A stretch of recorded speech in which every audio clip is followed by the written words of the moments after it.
Hello friends, स्वागत है आप सभी का आपके अपने यूट्यूब चैनल बैंकर्स वाला में। तो आज आप सभी ने अपना अपना रिजल्ट्स वगैरह देख लिया होगा। आज जो है कट ऑफ्स वगैरह आईबीपीएस ने जो है वो रिलीज कर दी हैं और उसके अंदर काफ़ी लोगों को आज देख के शौक भी लगा होगा कि पहली बार जो कट ऑफ्स वगैरह गई हैं वो इस तरीके से गई हैं कि जो अनप्रेडिक्टेबल था। आईबीपीएस हमेशा कुछ ना कुछ उसके अंदर इस तरीके से करता रहता है कि बाद में जाके हम लोग यूँ लगता है कि ये मैंने सोचा नहीं था। वो एक शौक की तरह रहता है, जो चीज़ें अनप्रेडिक्टेबल हमेशा रहती है तो ये चेंजेज आते रहते हैं। तो आज की जो कट ऑफ वगैरह आप लोगों ने देखी, उस कट ऑफ के अंदर बहुत सारे चेंजेज आपको देखे होंगे। पास्ट हिस्ट्रीज वगैरह जो बहुत सारे वीडियोज़ वगैरह यूट्यूब पे चलते रहते हैं कि इस तरीके से ये अजम्पशन ये हो सकता है, ये अजम्पशन हम लेके चल रहे हैं, इस तरीके से हो सकता है। तो आईबीपीएस ने उन सभी को बीट कर दिया है। तो उन सबसे ऊपर हट के ऊपर उठ के चीज़ों को अभी हमें सोचना है, समझना है, देखना है। जिन लोगों का नहीं हुआ है तो ये कोई आखिरी पड़ाव नहीं था जीवन का। आगे भी बहुत सारी अपॉर्चुनिटीज़ वगैरह आती जाएंगी आपको लाइफ के अंदर। हमेशा उतार चढ़ाव इस तरीके से चलता रहता है और ग्राफ हमेशा जो है हमें इस तरीके से ऊपर की तरफ रखना है। ये जीवन अपना है तो हमें देखना है कि हम इस ग्राफ को इस तरीके से लेके जाएंगे या इस तरीके से लेके जाएंगे। तो डिमोटिवेट नहीं रहना है। जिन लोगों का नहीं हुआ है तो ये कोई आखिरी पड़ाव नहीं था। हमें कंटिन्यू आगे अपने जो गोल हैं उनको अचीव करने के लिए लगे रहना है। कंटिन्यूटी किसी भी चीज़ के अंदर हमेशा बनी रहनी चाहिए। जितनी ज़्यादा कंटिन्यूस उस कंटिन्यू एफर्ट आप लगाते जाएंगे अपने गोल के पीछे, गोल के पास में, उतना ही आप आते जाएंगे। आपने क्या सोचा, क्या किया है, वही आपके लिए आगे जाके आपकी जो डायरेक्शन है उसको डिसाइड करती है। तो कोई बात नहीं, जिनका नहीं हुआ आप अपने आप को फ्यूचर ऑफिसर मानना, वही समझ के अपनी प्रिपरेशन को वापस से स्टार्ट करना, अभी से लग जाना। ज़्यादा टाइम है नहीं। आईबीपीएस ने अपना कैलेंडर रिलीज़ कर दिया है 22 दिसंबर 2026। वापस से ये दिन होगा। ये दिन अभी से तैयारी करेंगे तो इस दिन को इस तरीके से लेके जाना है कि ये मेरा ही दिन होगा। और जब वापस से आईबीपीएस का रिजल्ट आए, किसी भी तरीके से कोई भी अनप्रिडिक्टेबल थिंग्स होगी, कुछ भी हो, मेरा नंबर उसके अंदर आ जाएगा। उस तरीके से तैयारी हमको करनी है। तो ये एक फुल स्टॉप नहीं मान के, अपनी जर्नी को एक फुल स्टॉप लग गया है वो नहीं मान के, इसके अंदर आगे की जर्नी को हमें स्टार्ट करना है। तो कोई नहीं, जिनका नहीं हुआ वो फ्यूचर बैंकर है, फ्यूचर ऑफिसर है। और जिनका हो चुका है, एग्ज़ाम क्लियर हो चुका है, कट ऑफ वगैरह जिन्होंने देखी हैं, हो सकता है वो सेटिस्फाइड हो सकता है वो सेटिस्फाइड ना हो। तो इसके ऊपर फिक्स यहीं पे अटक के नहीं रहना हमको कि हम लोगों ने एक बैरियर बना लिया है कि मेरा नहीं होगा, मेरे कम आए होंगे, जितना मैंने सोचा था उतना नहीं हुआ होगा, कट ऑफ मैंने जो प्रेडिक्ट किया था उससे बहुत ज़्यादा गई है, ये नहीं हुआ है। तो उन सब पे हमें यहाँ पे स्टक होके नहीं रहना है। आगे के बारे में हमें सोचना है। जिन लोगों के इंटरव्यू अभी स्टार्ट होने वाले हैं 6 तारीख तक, आई थिंक सभी के इंटरव्यू हो जाएंगे। तो मेन जो फोकस रहना है अभी हमें आगे क्या करना है उसी के ऊपर हमें फोकस रहना है।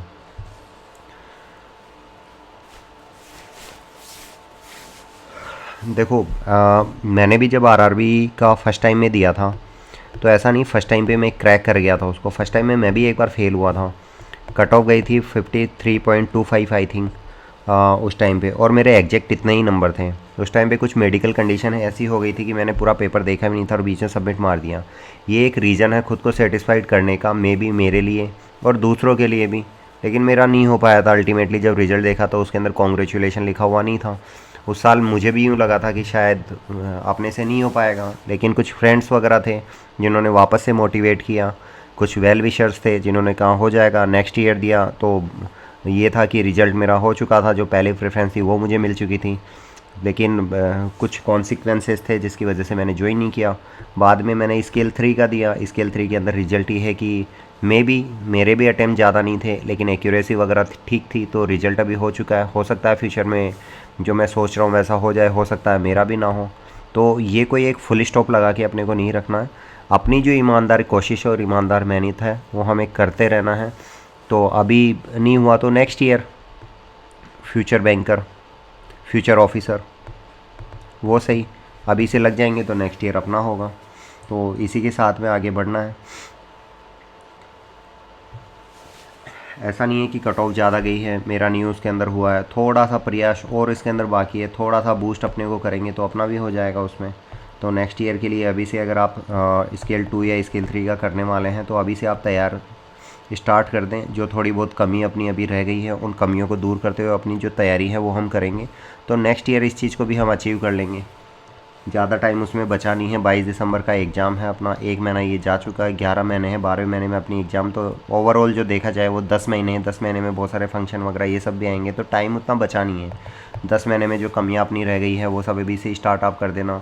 1-2 महीने जो आप फाइनेंशियल अवेयरनेस वगैरह में वीक पॉइंट्स आपके रह गए हैं उनको आप क्लियर करना, और जो नहीं कर पाए इस बार में वो कमियों को दूर करते हुए इस बार वापस से एग्ज़ाम हम देंगे 22 दिसंबर को, फिर वापस से मिलेंगे, फिर वापस से वही होगा। और नेक्स्ट ईयर जो है फ्यूचर बैंकर, जैसा मैंने बोला कि आप सभी फ्यूचर ऑफिसर बनेंगे।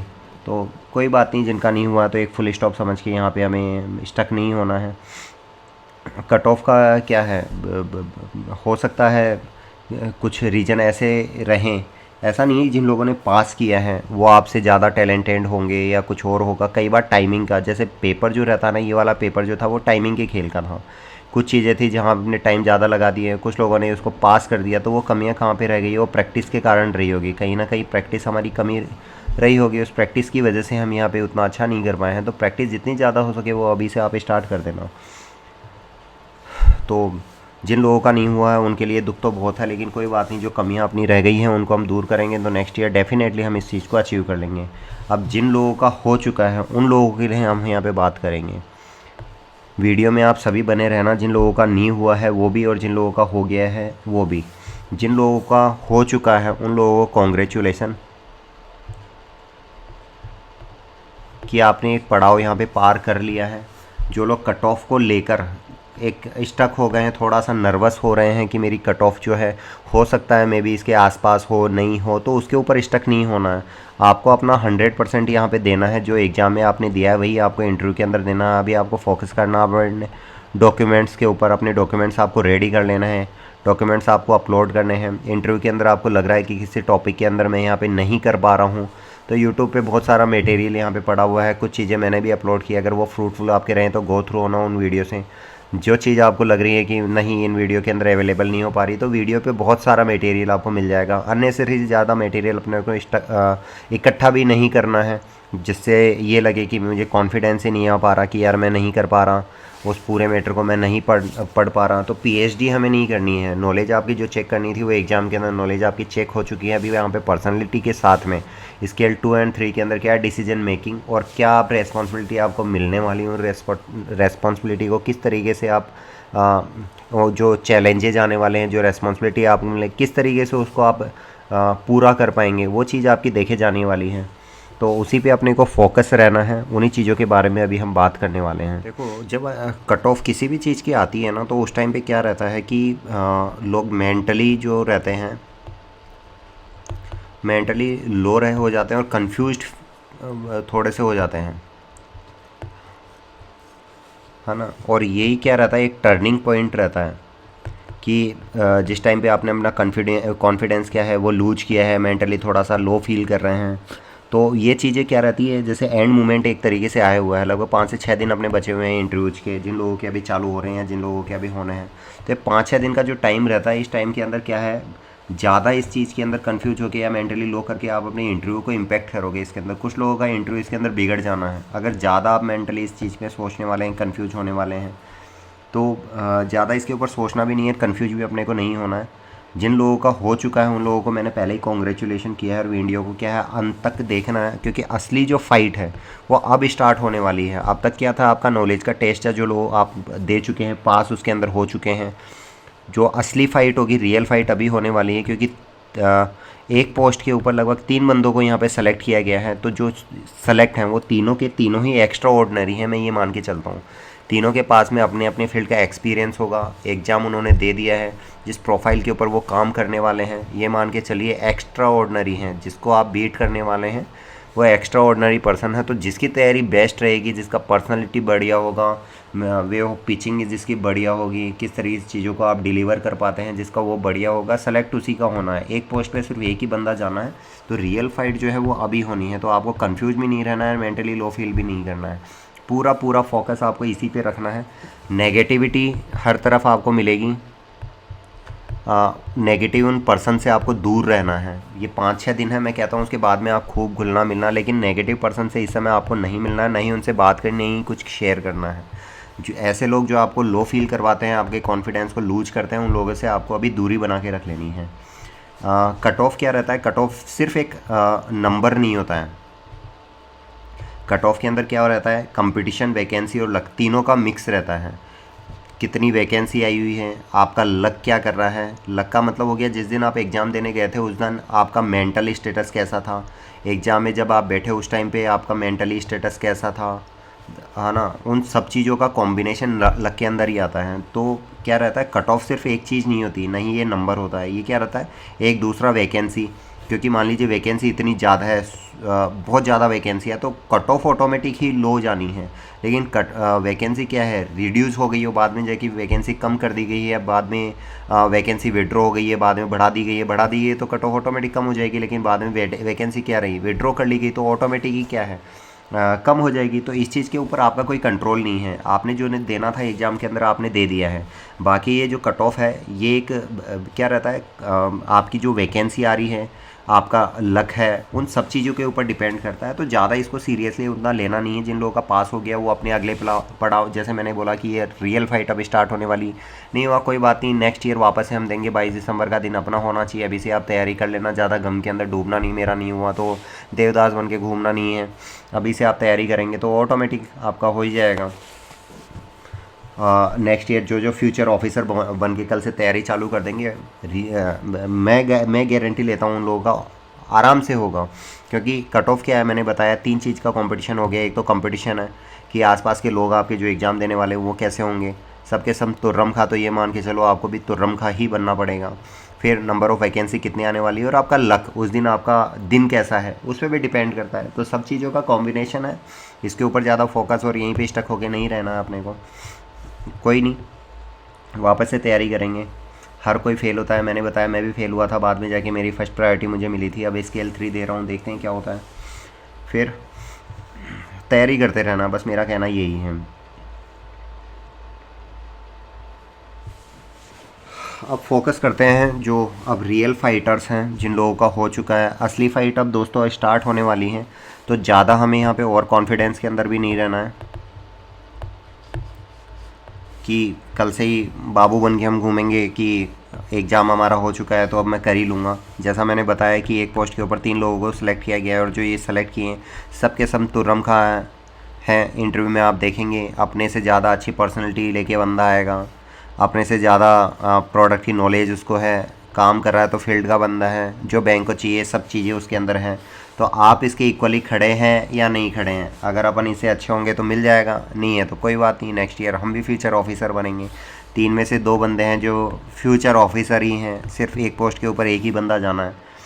तो मैंने वापस से बताया कि जो कट ऑफ है नेक्स्ट ईयर वापस इसकी भी कट ऑफ 15 से 20 दिन के अंदर बाद में रिलीज़ हो जाएगी। तो कट ऑफ क्या एक नंबर नहीं है, 3 चीज़ों का मिक्सचर है। कंपटीशन कितना है उस चीज़ को देखना है, नंबर ऑफ़ वैकेंसी कितनी है, और उस दिन आपका लक क्या है, दिन कैसा है, उसके ऊपर भी डिपेंड करता है। तो ज़्यादा कॉन्फिडेंस के अंदर ओवर कॉन्फिडेंस रखना है, और कॉन्फिडेंस के अंदर अपने को नहीं आना है। ओवर कॉन्फिडेंस को अभी दूर रखना है 15 से 20 दिन, जब तक कट ऑफ के अंदर अपना नंबर नहीं आ जाता है। अब इंटरव्यू जो है, इंटरव्यू के अंदर 3 चीज़ों की, स्केल 2 और 3 की हम बात करेंगे।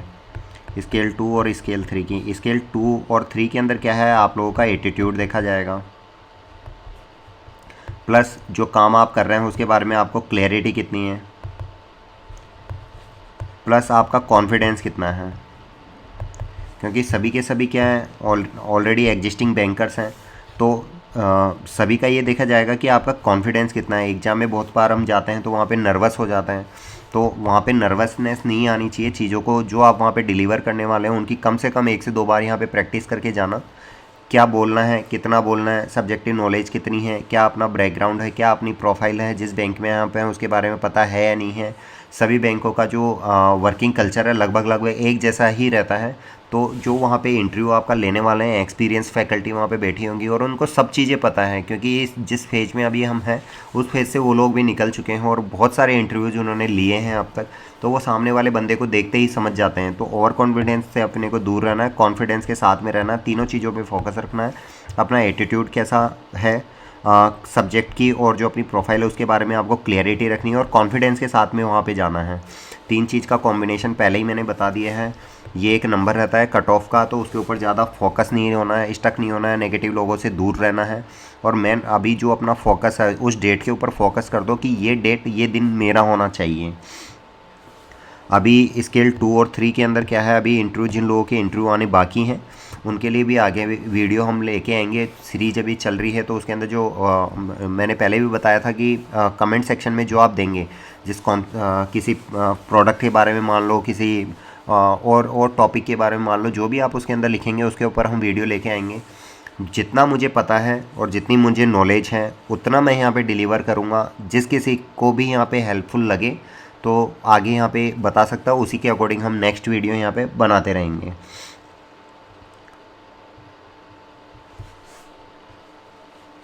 तो स्केल 2 और 3 के अंदर क्या क्या आपने को ध्यान रखना है, एक तो अपना एटीट्यूड, आपका कॉन्फिडेंस और जो क्लैरिटी, इसी के ऊपर अपने को यहाँ पे फोकस रहना है। जैसे कई बार स्केल 2-3 के इंटरव्यूज आते हैं तो इंटरव्यू के अंदर पूछ लेते हैं कि ब्रांच का जो प्रॉफिट है उस प्रॉफिट को आप कैसे बढ़ाने वाले हैं। आप कासा, जैसे सभी बैंकों के पास में आप अभी एक है कि उनका कासा डिपॉजिट्स जो है वो डाउन जा रहा है एक्रॉस बैंकिंग इंडस्ट्री, उसका रीज़न है म्यूचुअल फंड्स या अदर एंसलरी जो दूसरे प्रोडक्ट्स हैं इन्वेस्टमेंट के उसके, तो कासा। और इसके अलावा बहुत क्या है, काम तो हम सब कर लेते हैं लेकिन काम करवाना बड़ा मुश्किल होता है, तो टीम को हैंडल कैसे करेंगे, क्योंकि हर आदमी का माइंडसेट क्या अलग अलग रहता है। तो टीम को हैंडल, इस तरीके से ये सिचुएशनल बेस्ड क्वेश्चन रहते हैं, तो इसकी आपको ज़्यादा से ज़्यादा प्रैक्टिस करनी है। खुद के हिसाब से सोचना है, आपका कोई सीनियर वगैरह हो जिसे इंटरव्यू दिए हों उससे आपको पूछना है कि किस तरीके से क्या कर सकते हैं, पहले कभी किसी ने इंटरव्यू दिया है तो उसके जो एक्सपीरियंस है उन एक्सपीरियंस, जैसे मैं अपने एक्सपीरियंस भी यहाँ पे शेयर करता रहता हूँ, उन एक्सपीरियंस के बेसिस पे आप करेंगे तो डेफिनेटली आपका इसके अंदर हो जाना है। तो चलो वीडियो को इसको यहीं पे एंड करते हैं।